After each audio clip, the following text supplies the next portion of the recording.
En tant que DJ, c'est très important d'amener les gens dans ton univers, mon univers, mais vraiment un peu plus poussé. Comment tu procèdes au niveau de ton travail? Déjà, prendre du temps pour soi, c'est très important, rester dans le calme. Moi, personnellement, je suis pas quelqu'un, il y a la prestation le soir et je vais rester dans le calme, je vais me reposer. D'accord, ok.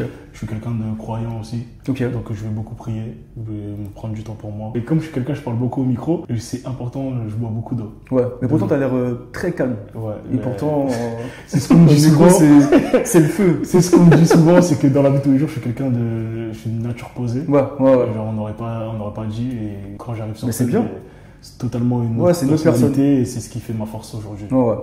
Au début, tu as dit que tu composais un peu.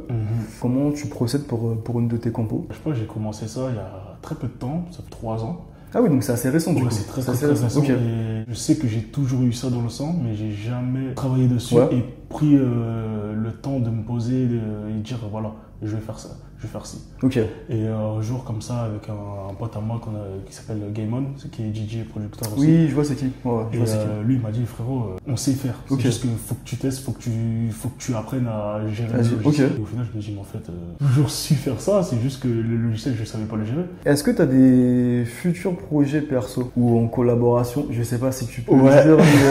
Mais... Et pour l'instant je ne peux pas trop en parler parce qu'il y a des choses qui sont déjà faites. En perso ou en collaboration du coup? En collaboration. En collaboration, d'accord. En perso, écoute, moi ce que j'essaie de développer, c'est que en tant que DJ, c'est très important d'amener les gens dans mon univers, mais vraiment un peu plus poussé. À côté, en collaboration, j'ai des titres avec certains artistes, mais pour l'instant, je peux pas en dire plus. Non, pas de soucis, mais c'était pour... Là, c'est en cours et ça arrive. Genre, rester connecté sur les réseaux, sur YouTube, sur SoundCloud. Ça arrive. Est-ce qu'il y a des fois où tu t'es loupé? Quand je dis t'es loupé, peut-être il y a un truc que tu voulais pas faire, mais au final c'est passé archi crème.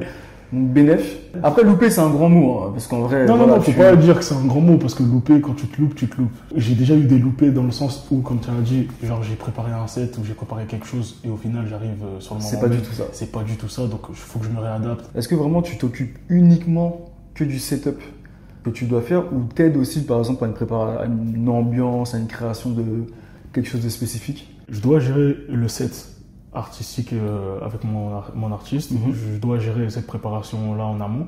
Et moi, derrière, je dois aussi gérer le fait que je dois chauffer le public avant ou après.